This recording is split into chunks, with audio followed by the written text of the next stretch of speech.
Que o café faz parte da nossa vida, isso você já sabe. Mas você sabe quais são as origens dessa planta? Como que ela se tornou tão importante e tão popular para os nossos tempos? Meu nome é Gustavo Gaiofato, sou professor, historiador e eu estou aqui para te convidar para embarcar junto comigo nessa jornada para conhecer mais a respeito dessa bebida que moveu economias, financiou impérios e que hoje é bebida em todo o planeta. Hoje nós vamos falar do cafezinho.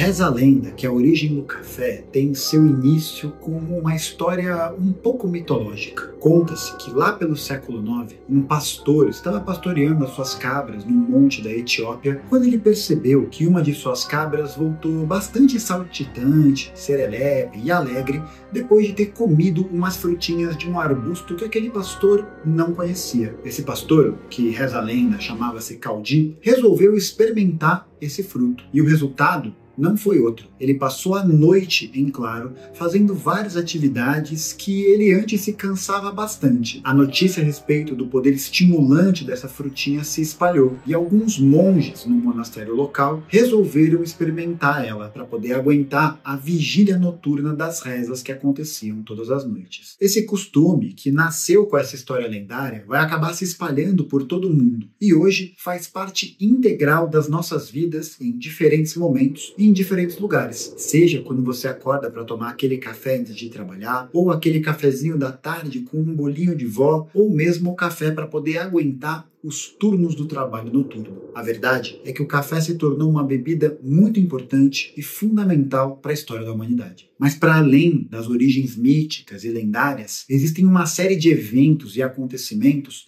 que acabaram permitindo com que o café pudesse chegar até nós da maneira de como a gente o conhece hoje. Mas muito além do mito que você acabou de ouvir, o café tem uma origem ancestral que data de muito tempo. Cientistas acreditam que a planta tem a origem entre 1 milhão e 600 mil anos atrás. Os primeiros registros arqueológicos onde ela foi encontrada foram nas montanhas da Etiópia, um país que fica na costa oriental do continente africano. Uma pesquisa recente publicada na revista Nature sugere que o café arábica, essa espécie que a gente conhece, tenha sido fruto da fusão de duas outras espécies, o café canéfora e o café eugenioides. Existem registros dessa planta desde o século VI, mas foi entre os séculos XV e XVI, mais de 1000 anos depois, que ela vai alcançar o patamar que a gente conhece hoje. É nessa época que são encontrados os primeiros registros de cultivo, armazenamento e processamento do café. Os primeiros sinais desse cultivo foram encontrados no atual Iêmen, um país que fica na Península Arábica e que, por isso, vai acabar dando nome a essa espécie que a gente conhece hoje como café arábica.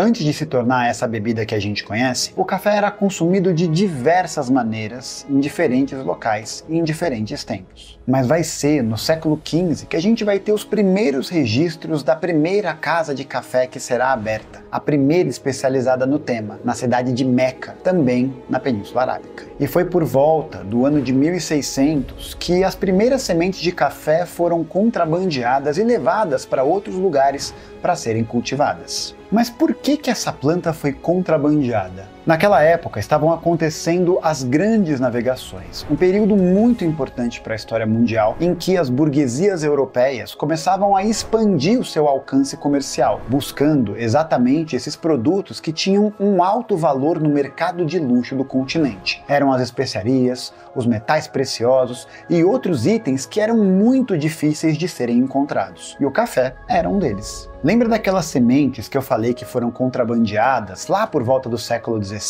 Acredita-se que essas primeiras sementes tenham sido levadas pelas companhias de comércio holandesas para o país que a gente conhece hoje como Sri Lanka. Ele fica ali, embaixo da Índia, e ele já foi conhecido como Ceilão e foi uma colônia muito importante de produção do café para o comércio internacional. Conforme a popularidade do café foi crescendo e a sua demanda no mercado europeu também, a sua produção passou a ser exportada para cada vez mais lugares. Então os europeus, com as suas companhias de comércio e com todos os seus negócios, vão levar o café para regiões como o Caribe, a Guiana e inclusive o Brasil. Você sabia que o primeiro lugar que vai receber a semente de café no Brasil é o estado do Pará? Mas essa é uma informação que a gente vai trazer no nosso próximo vídeo, em que a gente vai dedicar um episódio inteiro para falar sobre a importância do café para a história brasileira. Enquanto isso, eu quero te apresentar a apoiadora desse projeto, o Clube de Assinatura da Vero Café. Se você acompanha as lives, você já sabe da qualidade dos cafés da Vero Café. Mas hoje eles têm uma oferta especial para você que está assistindo a esse episódio. Mas antes disso, eu quero explicar como que a Vero Café funciona. A Vero Café basicamente é um clube de assinatura que vai conectar pequenos produtores de café em diferentes regiões do Brasil a você, consumidor final. A partir dessa conexão, você consegue ter acesso a um café que é produzido com a mais alta qualidade e garante também a continuidade de um sistema de produção sustentável e que permite que essas famílias possam continuar vivendo do seu plantio. Como esses cafés são selecionados todos os meses, isso significa que os sabores, sensações e experiências também serão únicos mês a mês. Já teve café com toque de torta de maçã, já teve café com toque de cana-de-açúcar, com toque de pudim. Os sabores são muitos e você pode conferir todas as oportunidades que a Vero Café tem lá no site deles. Dá uma olhadinha no link aqui na descrição e não se esquece de usar o cupom especial que a gente está disponibilizando para vocês. Então, se você quiser ter uma experiência diferenciada no consumo do seu café e ainda promover uma rede de economia sustentável, não deixe de conhecer o clube de assinatura da Vero Café. Então, conforme o café foi se popularizando, o volume das suas exportações também começou a crescer muito dentro do continente europeu. E assim como em Meca,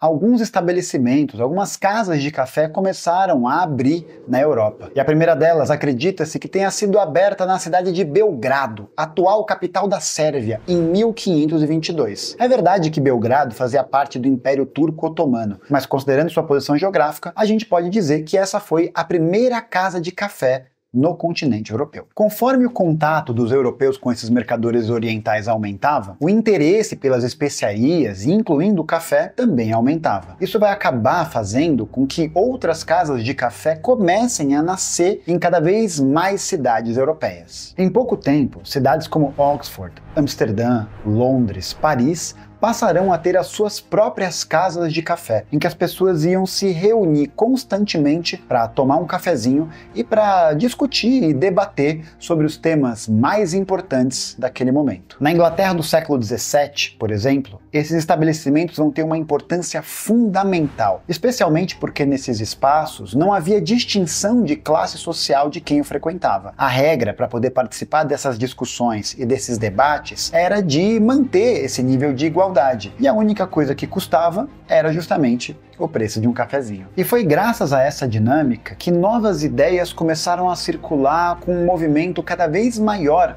pelas cidades europeias. Ideias essas que debatiam não só as questões candentes e importantes de cada região, mas que também muitas vezes vão questionar a própria ordem do poder político que existia na Europa. A gente está falando do século XVII, um tempo em que o absolutismo era o regime político dominante na Europa e passava a ser enfrentado por questionamentos de uma classe social que começava a ganhar cada vez mais poder, a famosa burguesia, que usava desses espaços das casas de café para expor suas ideias e as contradições do regime político que os prejudicava. Eventos como a Revolução Gloriosa de 1688 e a Revolução Francesa de 1789 são a prova viva de que essas ideias, circulando cada vez mais, só puderam ganhar essa capilaridade graças às casas de café. Mas para além desses eventos políticos, existe um outro muito importante e que alterou para sempre a nossa relação com a realidade, na qual o café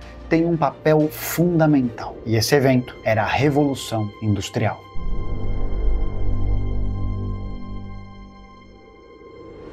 Algumas mudanças muito importantes aconteceram nesse período. Uma introdução à máquina a vapor e o crescimento desenfreado de todas as cidades, que ganhavam cada vez mais trabalhadores que vinham trabalhar nas fábricas que tomavam conta das paisagens. Naquela época era muito comum que os trabalhadores bebessem cerveja diluída em água para poder aguentar um dia de trabalho. Mas conforme o café foi se popularizando cada vez mais, o hábito de beber cerveja aguada foi substituído pelo consumo do café. A bebida começou a ser associada a maiores rendimentos no trabalho, à atenção e ao cumprimento das longas jornadas que caracterizaram a Revolução Industrial, em que os operários trabalhavam 10, 12, 14, 16 horas por dia. Imagina aguentar tudo isso sem um mísero cafezinho? Difícil, né?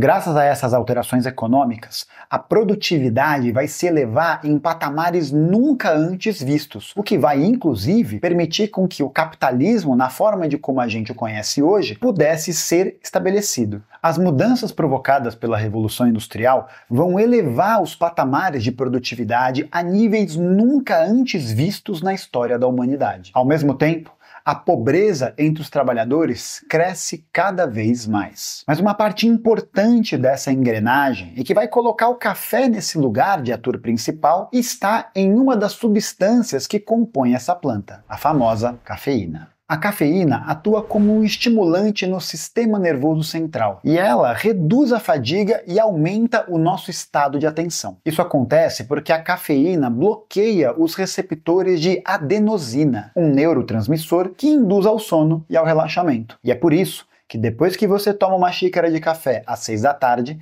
geralmente você não consegue dormir. E eu digo geralmente porque às vezes você consegue. Com esses receptores de adenosina bloqueados, o nosso cérebro entra num tipo de modo turbo e ele meio que corta o seu cansaço, garantindo que você permaneça acordado ainda que você esteja bastante cansado. E foi graças a essas características que hoje a gente associa o café a atividades como o estudo, o trabalho e todas essas que estão relacionadas de alguma maneira com o rendimento. E para manter a alta produtividade da classe trabalhadora, especialmente naquele momento da Revolução Industrial, litros e litros de café foram necessários para fazer isso possível. Afinal de contas, quem nunca precisou fazer aquela jarra de café para entregar um trabalho que está chegando no prazo, para estudar para uma prova ou para alguma atividade que você deixou para a última hora? Só não vai deixar para a última hora de assinar o Clube da Vero, hein? Depois perde o cupom de desconto e fica triste. Assim como o chá, tabaco e o álcool, o café vai estar no rol dessas substâncias psicoativas que vão ser incentivadas a serem consumidas na era do capitalismo industrial. Com uma economia focada na produtividade, uma substância como essa se torna muito importante para que os trabalhadores permaneçam ativos em longas jornadas, como é até os dias de hoje. E durante o século XIX, momento em que o capitalismo vai se assentando e vai se articulando em todo o mundo, a produção e a exportação de café vai acabar ficando legada a um determinado conjunto de países. Então os países da América Latina, do Caribe, da África, da Ásia, do Oriente Médio vão acabar se responsabilizando pelo processo de plantio e de venda desse café para a Europa, que seria responsável pelo refinamento e pelo processamento final desse produto. Essa relação revela pra gente o esquema que o capitalismo opera até os dias de hoje, que é esse esquema de centro e periferia, em que alguns países serão responsabilizados pela produção desses produtos de maneira primária, muitas vezes com baixo valor agregado, enquanto outros se tornarão especialistas no refino, garantindo assim o controle tanto da produção quanto dos lucros que serão envolvidos nesse processo. Vale você lembrar, a Suíça não produz um pezinho de café, mas ao mesmo tempo é o país que detém o controle de várias empresas que controlam a produção do café. E é por isso que diversos empresários, latifundiários, países, companhias de comércio vão investir pesado para poder manter esse esquema de centro-periferia funcionando. Mas o que esse esquema significa? Na prática, ele significa um processo de concentração de terras, mão de obra escravizada ou extremamente barata, monoculturas voltadas para exportação e um permanente processo de dependência. É assim que países como o Brasil se tornaram tão importantes na produção e na popularização do café. E no nosso caso particular, uma importância tão grande e tão sensível que vai alterar para sempre os rumos da nossa história. Mas para saber mais sobre como essa bebida alterou os rumos da nossa história, fiquem ligados no segundo episódio da nossa trilogia especial sobre o café, Brasil, a valiosa joia do café mundial. Então, Se você gostou desse vídeo, não se esqueça de curtir, de compartilhar com aquela pessoa que você sabe que vai gostar de ouvir uma história maneira sobre o café e também não deixe de se inscrever no canal. Além disso, não perca a oportunidade de conhecer o clube de assinaturas da Vero Café e ter, todo mês, na porta da sua casa, um café pra lá de especial para você poder tomar com quem você gosta. Então fiquem ligados, porque na próxima semana teremos um novo episódio dessa, que é a trilogia mais eletrizante da internet. Muito obrigado por ter assistido até aqui e até a próxima.